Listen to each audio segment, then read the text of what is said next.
জনগণের ভোটের অধিকার বাস্তবায়নের জন্যে, জনগণের মানবাধিকার বাস্তবায়নের জন্যে একটি অবাধ এবং নিরপেক্ষ নির্বাচন আয়োজন, এবং সেই অবাধ এবং নিরপেক্ষ নির্বাচনের জন্যে আমরা আমাদের নেতা বিএনপির ভারপ্রাপ্ত চেয়ারম্যান দেশনায়ক তারেক রহমানের নেতৃত্বে এবং আমাদের নেত্রী বাংলাদেশের অবিসংবাদিত নেত্রী দেশনেত্রী ম্যাডাম খালেদা জিয়ার অনুপ্রেরণায় আমরা দলকে সুসংগঠিত করবার প্রক্রিয়ায় আমরা সারা দেশ সফর করছি, প্রত্যেকটা বিভাগ সফর করছি।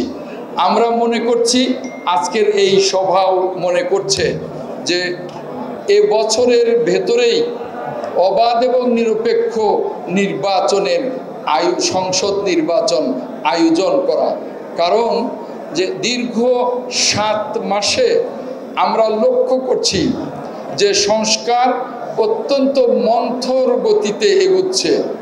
সংস্কারের কিছু প্রস্তাবনা জমা হয়েছে বটে, কিন্তু এর বাস্তবায়ন নিয়ে এখনো একটি সভাও অনুষ্ঠিত হয়নি, এবং কিভাবে এই সংস্কার বাস্তবায়ন এগিয়ে যাবে এ নিয়েও সরকারের মধ্যে কোনো ডায়ালগ শুরু হয়নি।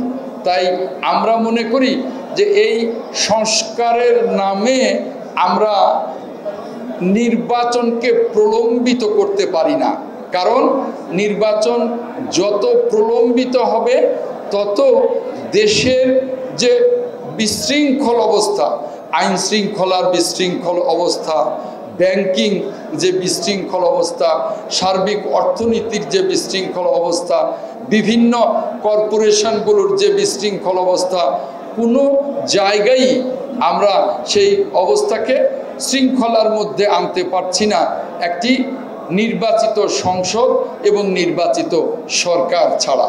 এছাড়া বাইরের যে উন্নয়ন সহযোগী রাষ্ট্রগুলো তারাও মনে করছে এবং তারা তাদের বক্তব্য বিবৃতিতেও বলছে যে আমরা নির্বাচিত সরকারের সময়ই বাংলাদেশে বিনিয়োগ করব। এই মুহূর্তে কিন্তু বিনিয়োগ একেবারেই শূন্যের কোঠায় বিদেশি বিনিয়োগ, কাজেই বিদেশি বিনিয়োগ সহ বাংলাদেশটাকে অর্থনৈতিকভাবে দাঁড় করাতে হলে এই মুহূর্তে একটি অবাধ এবং নিরপেক্ষ নির্বাচন প্রয়োজন, যেটা আমরা অনেক আগ থেকে বলে আসছি। আমরা দেখতে পাচ্ছি যে 2-1টি রাজনৈতিক দল তারা নির্বাচনকে প্রলম্বিত করবার জন্যে নানা ধরনের পায়তারা করছে। এটা গণতন্ত্রের জন্যে অত্যন্ত ক্ষতিকর, অর্থনীতির জন্যে অত্যন্ত ক্ষতিকর। আমরা মনে করি কারোর ব্যক্তিগত বা দলীয় স্বার্থে আমরা জাতীয় স্বার্থকে জলাঞ্জলি দিতে পারি না।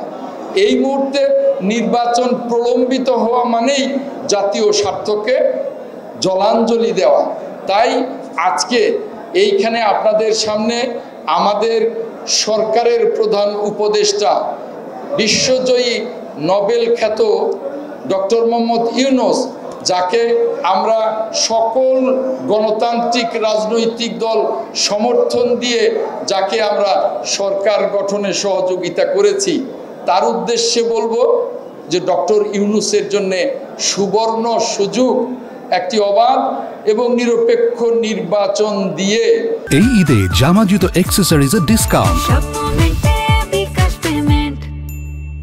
সম্মানের সাথে শান্তিপূর্ণভাবে ক্ষমতা হস্তান্তর করে বিদায় নেয়া, এই সুযোগ ডক্টর মোহাম্মদ ইউনূস আশা করি উপলব্ধি করবেন এবং এই সুযোগ তিনি হারাবেন না।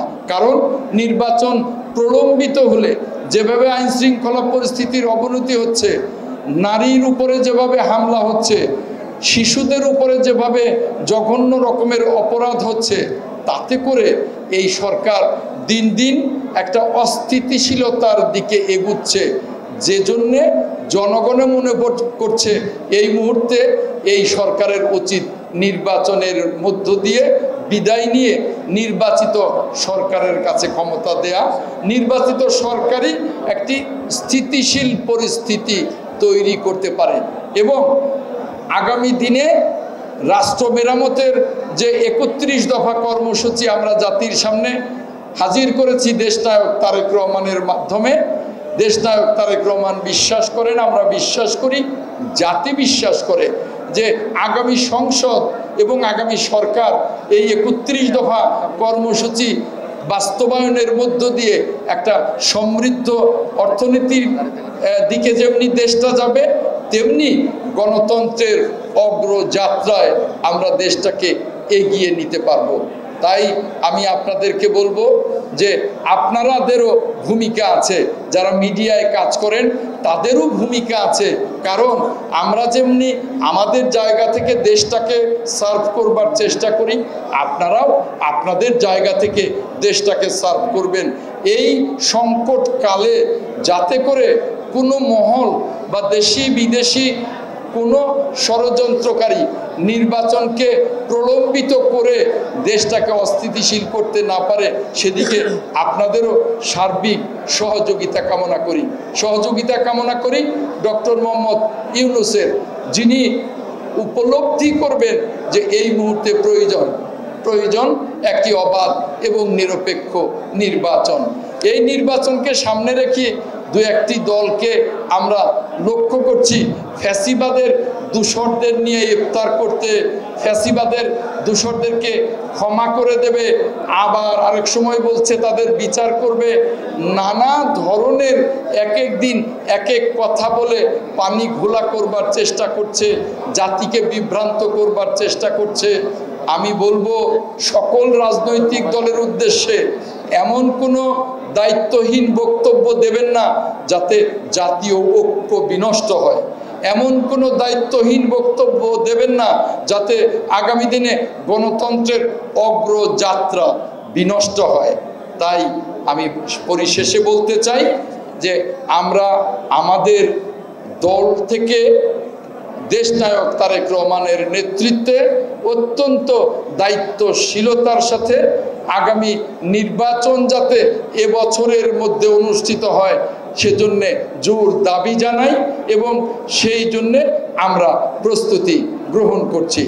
পরিষ্কার মেসেজ দেশনায়ক তারেক রহমান স্পষ্ট বলে দিয়েছেন যে দলের ভেতরে যারা হানাহানিতে ব্যস্ত থাকবে, কোনো ধরনের টেন্ডারবাজি চাঁদাবাজিতে ব্যস্ত থাকবে, অন্য কোনো অনৈতিক ব্যবসায় ব্যস্ত থাকবে, তাদের দলের থেকে পরিষ্কারভাবে বার্তা দেয়া আছে যে তাদেরকে দল থেকে বহিষ্কার করে দেয়া হবে। ইতিমধ্যে আপনারা জানেন প্রায় 1000-এর বেশি নেতা কর্মীকে তাদের দুষ্কর্মের জন্য বহিষ্কার করা হয়েছে। আমরা কিন্তু এই ব্যাপারে আমাদের নেতা দেশনায়ক তারেক রহমান জিরো টলারেন্স দেখিয়েছেন এবং দেখাচ্ছেন। তার স্পষ্ট কথা, আমরা কোনো ধরনের টেন্ডারবাজি চাঁদাবাজি বালি ব্যবসা মাটি ব্যবসা কোনো অনৈতিক কাজ কোনো কিছুর সাথে বিএনপি জড়াবে না। বিএনপি আগামী দিনে দেশ গড়ার কাজে নিজেদেরকে নিয়োজিত করবে, সেজন্যই নেতাকর্মীদের প্রস্তুতি নিতে দেশনায়ক তারেক রহমান স্পষ্ট বার্তা দিয়েছেন।